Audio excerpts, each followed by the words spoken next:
Habim TV, mencerdaskan umat.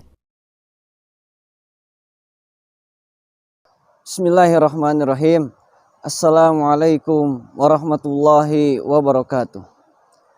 Alhamdulillahi rabbil alamin. Alhamdulillahilladzi arsala rasulahu bil huda wa dinil haq liyuzhirahu 'ala dini kullih wa kafa billahi syahida. Asyhadu an la ilaha illallah wa asyhadu anna Muhammadar Rasulullah. Sahabat Habim TV rahimakumullah, puji dan syukur senantiasa kita haturkan kepada Allah Subhanahu wa taala. Begitupun salawat dan salam mudah-mudahan selalu tercurah limpah kepada uswah hasanah habibana wa nabiyana Muhammad sallallahu alaihi wasallam. Sahabat Habim TV rahimakumullah, membangun keimanan dalam kehidupan tentunya menjadi sebuah hal yang sangat penting, khususnya bagi umat Islam. Karena membangun keimanan adalah satu-satunya pondasi dan kekuatan bagi kita untuk melaksanakan ibadah kepada Allah Subhanahu wa taala. Karena faktanya ada kala perintah Allah ini tidak sesuai dengan apa yang kita inginkan. Kadangkala kita menemukan perintah Allah justru berbalik, bertentangan dengan apa yang kita sukai. Sehingga disinilah iman. Iman yang akan terus menguatkan kita untuk selalu menerima apa yang telah Allah perintahkan kepada kita.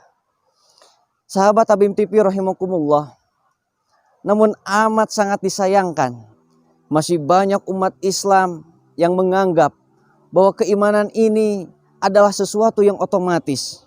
Ketika manusia lahir dari keluarga yang Islam, orang tuanya suka sholat, melaksanakan berbagai ibadah, dianggap otomatis dan sudah aman bagi anaknya.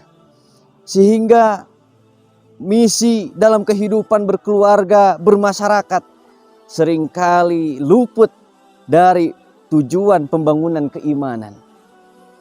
Padahal kita sama telah memperhatikan, kita sama telah mengetahui bagaimana fakta sejarah keluarga Nabi Nuh alaihi salam.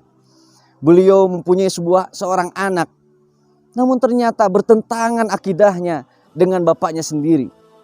Padahal kita tahu bahwa Nabi Nuh ini adalah seorang nabi dan rasul Allah, tapi ternyata secara fakta tidak bisa secara langsung mewariskan keimanan kepada anaknya sendiri.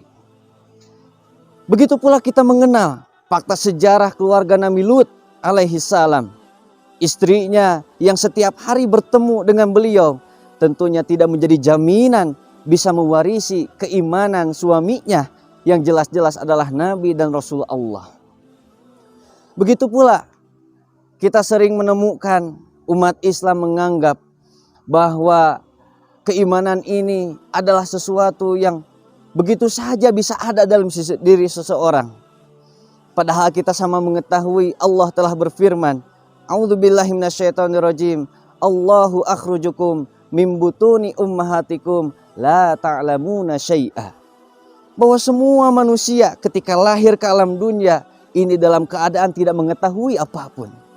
Jangankan meyakini Allah, jangankan meyakini Allah sebagai pencipta, pemberi rizki dan sebagainya, bahkan dirinya pun tidak tahu siapa orang tuanya. La ta'lamuna syai'a. Semua manusia lahir ke dunia tanpa mengetahui apa-apa. Hanyalah potensi untuk menerima perintah dari Allah Subhanahu wa taala.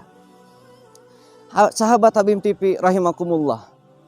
Lantas apa pembangunan keimanan yang diajarkan oleh Allah Subhanahu wa taala kepada kita? Sebagaimana dalam Al-Qur'an surat 47 ayat 19. A'udzubillahi minasyaitonirrajim. Bismillahirrahmanirrahim. Fa'lam annahu la ilaha illallah wastaghfir lidzambika walil mu'minina wal mu'minat. Di sini Allah memerintahkan bahwa awal mengetahui la ilaha illallah, awal mengetahui eksistensi Allah bagi umat Islam adalah fa'lam, yaitu proses mengenal. Hal ini selaras dengan penjelasan Allah di wahyu pertama kepada Nabi Muhammad dan kepada kita semua, di mana wahyu pertama menjelaskan tentang Iqra bismi rabbikal ladzi khalaq, proses pengenalan di mana Allah mengenalkan dirinya sebagai pencipta manusia. Ini pada akhirnya menjadi sebuah jawaban atas problematika dan masalah yang selama ini dihadapi oleh umat Islam. Kita telah sama mengetahui bahwa kader-kader kita hari ini mungkin bisa sholat dan mengaji hanya sebatas usia SMP dan SMA saja. Sudah jarang hari ini anak kita bisa sholat, bisa ke masjid secara berjamaah dengan istiqomah pada usia-usia yang berjenjang kepada dewasa. Apa yang terjadi? Mungkin bisa jadi anak kita mengetahui sholat hanyalah perintah orang tua saja, tanpa mengetahui bahwa sholat adalah perintah Allah. Mungkin yang dikenal oleh generasi anak-anak kita adalah apa? Bahwa sholat hanya perintah dari orang tua saja, tanpa mengenal ma'rifah kepada Allah Subhanahu wa Ta'ala. Sehingga jelas ulama juga sampai mengatakan, awalu wajibin alal insan ma'rifatullah bi istiqani, bahwa awal kewajiban umat manusia adalah mengenal Allah bi istiqani, dengan penuh keyakinan. Karena akan kering, akan kosong bila kita melaksanakan ibadah tanpa dilandasi dengan pengenalan terhadap Allah Subhanahu wa Ta'ala. Sahabat Habib Tafi rahimakumullah, tentu ma'rifah di sini bukanlah dalam arti dan maksud mentauhidkan sampai muwahhid kepada Allah, di mana seseorang berada dalam puncak kecintaan kepada Allah. Tapi maksud dan arti dalam ma'rifah di sini adalah di mana seseorang mengawali keyakinan kepada Allah dengan proses mengenal. Fa'lam annahu la ilaha illallah. Karena secara logika saja tentu kita bisa menerima bahwa tidak mungkin seseorang akan cinta kepada sesuatu kalau tidak diawali dengan pengenalan. Jangankan kepada Allah yang tidak terlihat secara kasat mata, kepada manusia pun tentunya kalau tidak diawali dengan proses pengenalan, tentu tidak akan lahir cinta, tentu tidak akan lahir kedekatan, muwahhid dan lain sebagainya.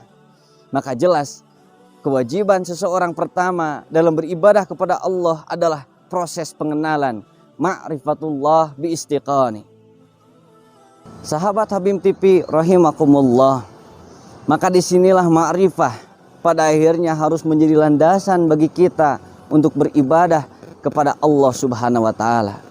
Namun perlu diingat bahwa maksud dari mengenal Allah di sini bukanlah ingin mengenal Allah secara zatiyah, bukan ingin membayangkan bagaimana wajah Allah, zatiyah Allah atau fisik Allah, wajahnya, rupanya dan sebagaimana.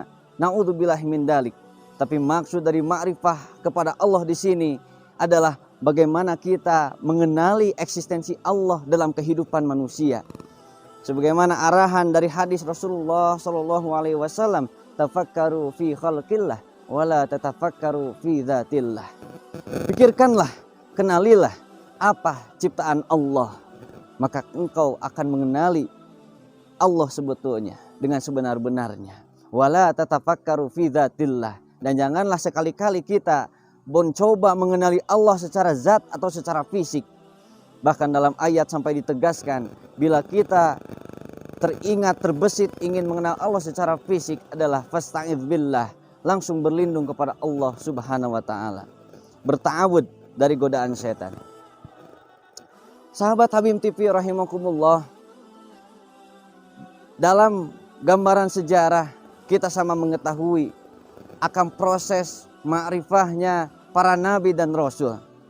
Yang dalam hal ini kami ingin mengangkat adalah proses ma'rifahnya Nabi Ibrahim alaihissalam yang Allah abadikan sendiri dalam surat Al-An'am ayat 74 sampai 80. Dalam ayat ini dijelaskan bagaimana Nabi Ibrahim dari sejak usia baligh sampai usia 40 tahun memproses diri, berikhtiar, berupaya dengan sungguh-sungguh untuk mengenal Allah Subhanahu wa Ta'ala. Sampai dalam sejarah disebutkan beberapa kali Nabi Ibrahim menanyakan kepada bapaknya sendiri, siapa yang menciptakan manusia dan siapa yang menciptakan diriku dan alam semesta ini. Ini proses ma'rifah Nabi Ibrahim alaihissalam. Bahkan dalam ayat ini Allah Subhanahu wa taala mengabadikan bagaimana upaya keras Nabi Ibrahim dengan konsistensi dalam hidupnya ingin mengenal dan mengetahui siapa pencipta alam semesta ini. Maka Nabi Ibrahim mencari sampai beliau pernah menyimpulkan bahwa Tuhan dan pencipta alam semesta ini adalah matahari. Sampai Nabi Ibrahim berkata, inilah Tuhanku, yaitu pada saat itu adalah matahari, karena Nabi Ibrahim belum mendapatkan wahyu. Setelah itu beberapa waktu kemudian matahari pun terbenam di barat. Maka Nabi Ibrahim berkata, qala la uhibbul afilin. Aku tidak suka Tuhan yang tenggelam ataupun tidak ada. Bagaimana kalau aku sedang membutuhkan dia, sedangkan dia sudah menghilang. Sampai pada akhirnya Nabi Ibrahim mendapatkan jawaban dari Allah Subhanahu wa taala dengan mendapatkan wahyu. Yang di situ Nabi Ibrahim memberikan petunjuk bahwa yang telah menciptakan langit dan bumi ini adalah Allah Subhanahu wa taala. Sahabat Habib TV rahimakumullah, maka kalaulah kita menyadari bahwa Allah adalah sang pencipta, maka tentu refleksinya adalah sadar bahwa diri kita adalah ciptaan Allah. Wajar kalau seandainya kita harus tunduk dan patuh kepada Allah karena Allah yang menciptakan. Setelah meyakini Allah sebagai pencipta, maka kita pun akan menyadari adalah Allah sebagai Ar-Razzaq, Allah sebagai pemberi rizki, Allah sebagai pengatur, pengurus umat manusia dan makhluk-makhluk yang lain. Sehingga tambahlah keyakinan, tambahlah kesadaran bahwa pantas dan layaklah kita hanya tunduk dan patuh kepada Allah Subhanahu wa taala.